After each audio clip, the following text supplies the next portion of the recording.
اور اب بات آج کی ایک اور اہم خبر کی۔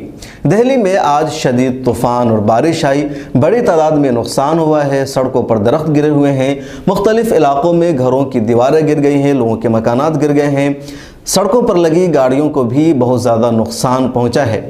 اس درمیان تاریخی جامع مسجد کو بھی طوفان کی وجہ سے نقصان پہنچا ہے۔ شدید طوفان کی وجہ سے دلی کی تاریخی جامع مسجد کے گنبد پر لگے پتھر منتشر ہو گئے ہیں، اسٹرکچر بگڑ گیا ہے، میناروں پر لگے پتھر بھی زمین پر گر گئے جس سے 2 لوگوں کو چوٹ آئی ہے۔ جامع مسجد کے امام مولانا سید احمد بخاری نے کہا، بارش اور طوفان کی وجہ سے گنبد کو نقصان پہنچا ہے، مینار سے پتھر نیچے گر گیا جس میں 2 لوگ زخمی ہوئے ہیں۔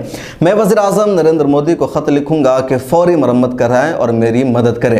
دہلی وقف بورڈ نے بھی اپنی ٹیم کو معائنہ کے لیے بھیج دیا ہے کہ جامع مسجد میں کیا نقصان ہوا ہے اور کس طرح اس کا مرمت کرایا جا سکتا ہے۔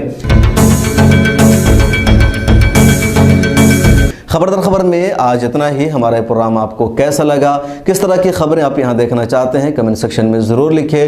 ملت ٹائمز کو فائنینشلی سپورٹ کیجئے، ڈسکرپشن میں لنک اور اکاؤنٹ نمبر موجود ہے۔ اس کے علاوہ آپ سے درخواست ہے کہ ملت ٹائمز کو ٹویٹر، انسٹاگرام سمیت سبھی جگہوں پر فالو کیجئے۔ ملت ٹائمز کو آپ کی ضرورت ہے، ہماری آپ مالی مدد کریں۔